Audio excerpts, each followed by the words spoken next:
To all who come to this happy place, welcome.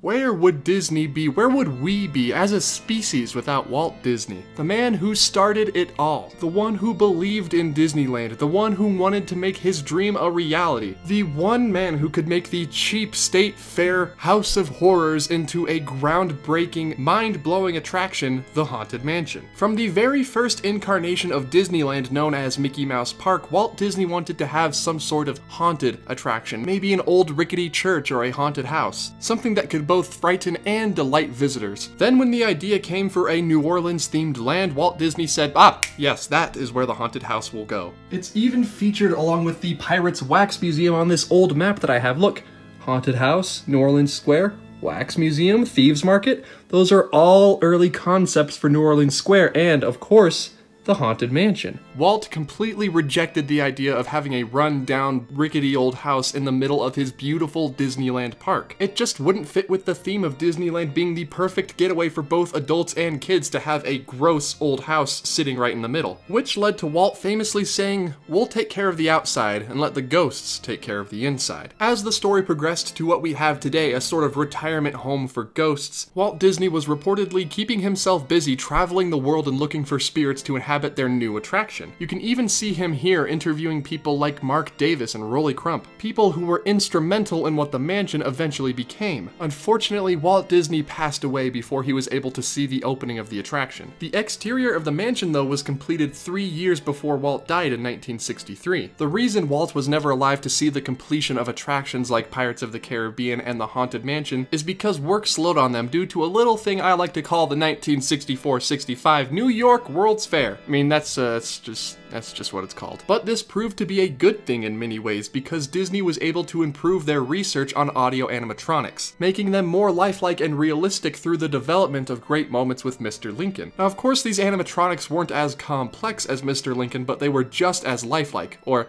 I guess since they're dead, they're just as dead-like? Is that a thing? It's a very common misconception that one of the singing busts in the graveyard is modeled after Walt Disney himself, but like I said, it's a misconception. The bust that people often misidentify as Walt Disney is actually Thurl Ravenscroft, and the bust's name is Uncle Theodore, just so you know. And it's often rumored that on a dark and stormy night at Disneyland, after the park is closed and the Haunted Mansion queue is completely empty, that the ghost of Walt Disney himself will walk the grounds. But that, my friends, is a ghost story for a later video. Now I ask you, what is your favorite attraction at Disneyland that Walt Disney personally had a hand in designing? Let me know down in the comments, subscribe, and of course ring that notification bell for a notification every single time one of my 31 videos goes live, and I'll see you all a little later.